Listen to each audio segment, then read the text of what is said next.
Hi folks, welcome back to RailDig.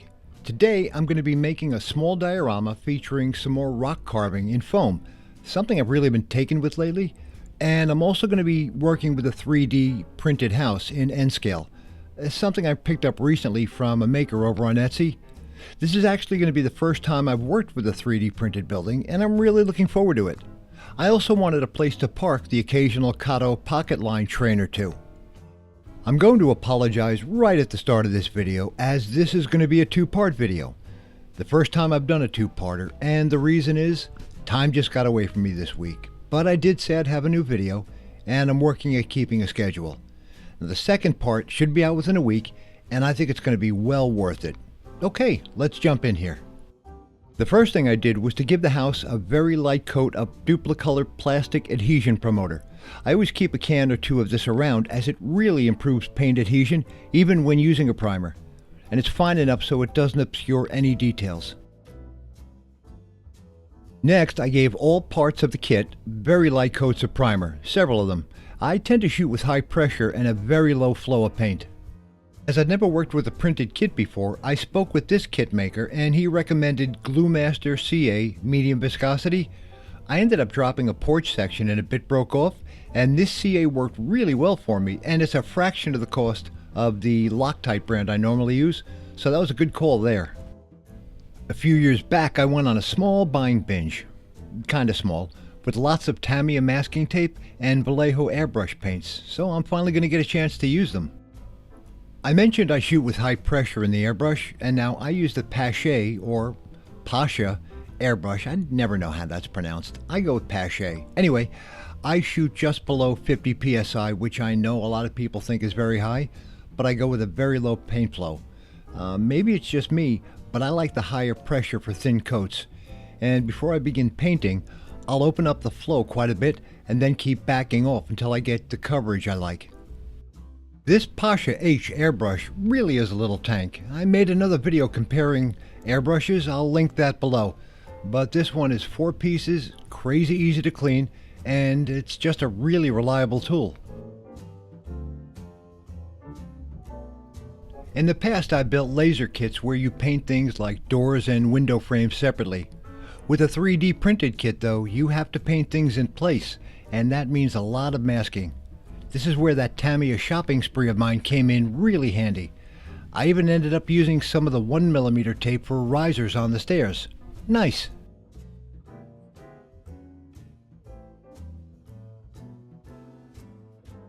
Now here you can see the value of the Tamiya masking tape over something like regular blue painter's tape, which is nice stuff. But here the edges all came out very sharp. It's also far less aggressive than conventional blue tape, so you don't end up pulling paint off freshly painted areas.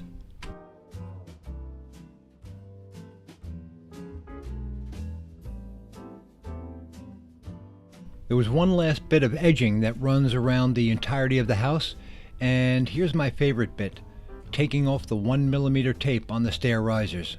That's just too much fun. I did the remainder of the masking and painting for this building off camera, and overall for my first N-scale 3D print, I'm really happy with the thought and care that went into this design. I'll put a link to the maker who sells on Etsy below in the description. Also, one of the reasons this will be a two-part video is that a kit this nice really deserves proper windows and lighting. This will be in part 2. As I mentioned earlier, I want this little diorama to be able to show off a little KATO pocket line train, so I'll go with a bit of flex track here.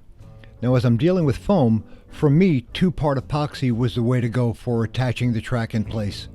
Now some of the epoxy will squeeze up between the ties, but that's fine, as I very much like the look of older short line track where there can be soil and grass covering some of the ties. I like that. I think it gives it a nice old look for the whole scene. Now this is a really small radius curve, and I had to do some odd things to keep the track flat. A bit of gaffer tape and even a brick to add a bit of downward pressure to the track while the epoxy dries. Looks a little strange, but it worked.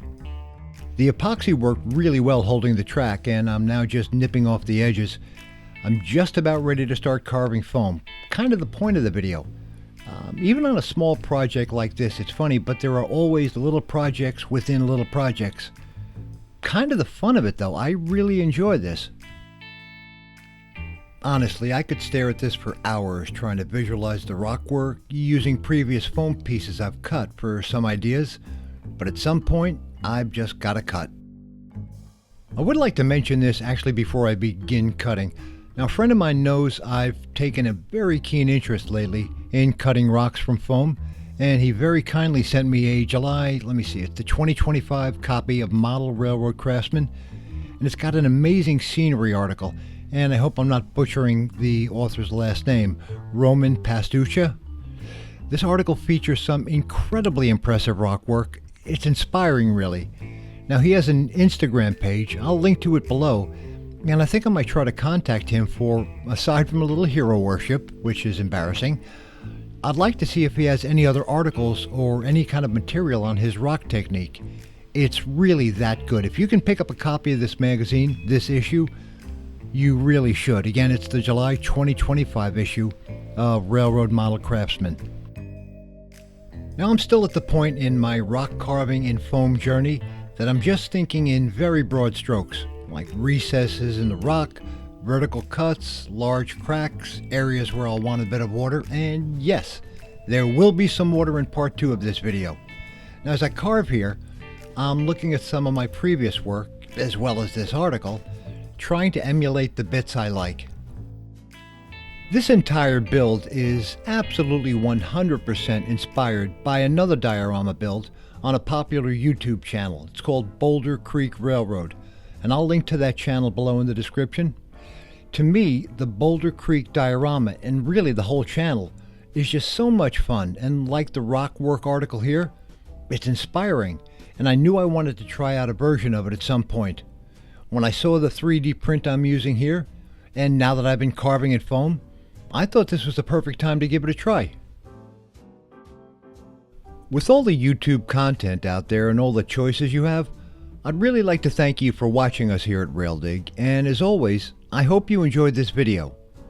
If you'd take a minute to subscribe, give the video a like, and drop a comment, that would really help us quite a bit. Now please keep an eye out for part 2 of the video. I think it's going to be a good one. I'm looking forward to it. We'll see you soon.